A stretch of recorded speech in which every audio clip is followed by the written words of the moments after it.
I'm Mike Larson. I'm here from North Ogden. I've been here forever. We own a company called Advanced Armor Technology. We build body armor for law enforcement and military. When this COVID thing hit and everybody started going crazy, my wife came to me one day and said, I just went to the grocery store and there's nothing there. And she was pretty upset that COVID is, there was no toilet paper. And that's really what started it. It was a Wednesday night.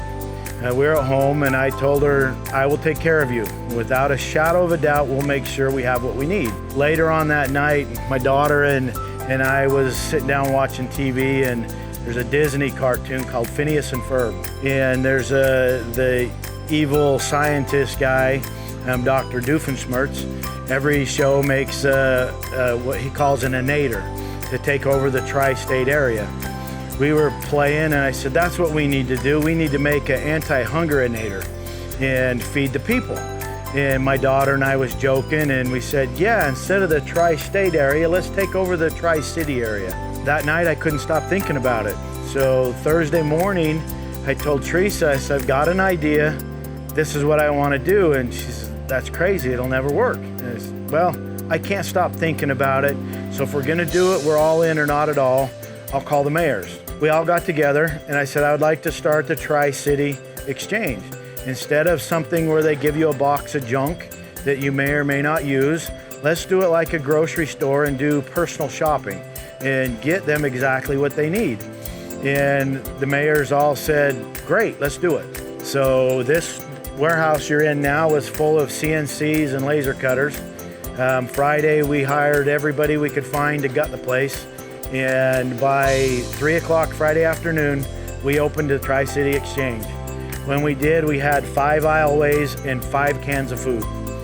And everybody looked at us and says, you're an idiot. You can't do this. While they were saying that, an associated food truck pulled in and gave us about 20,000 pounds of food. And then it got bigger. And then all of a sudden one day, the third day in, we had 1,785 people show up. And we went from full shelves to nothing. I got a vendor list from Associated and I went down the list to all the manufacturers. So we went to vendor and let them know these people aren't third-class citizens the way they're treated. They're our neighbors and our sisters and everybody.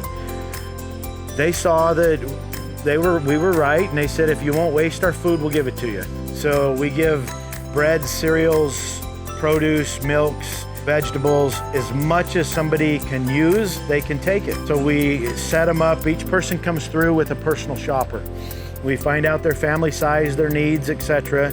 And a shopper will help them put meal plans together for several days at a time. We told our cities that this isn't just for the needy, it's for everybody, because if a store doesn't have it, people don't live normal. So when we can find an abundance, we give it to everyone. We are a little different where we're an exchange. If you have something at home that you're not using or that you don't like, somebody else will like it. Bring it in, we inspect it, clean it, we put it in what we call quarantine till it's ready, and then we put it on the shelves for somebody else.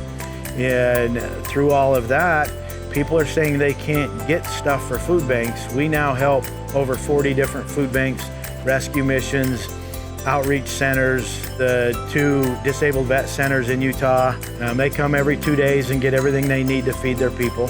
A man came in a few weeks ago and said, I can't find this particular food in the store. He says, I'm not destitute by any means. And so we let him find it.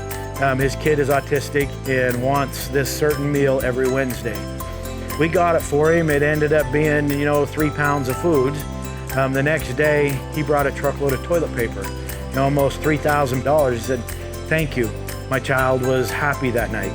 And we get that every day. That's what we do. It's people helping people.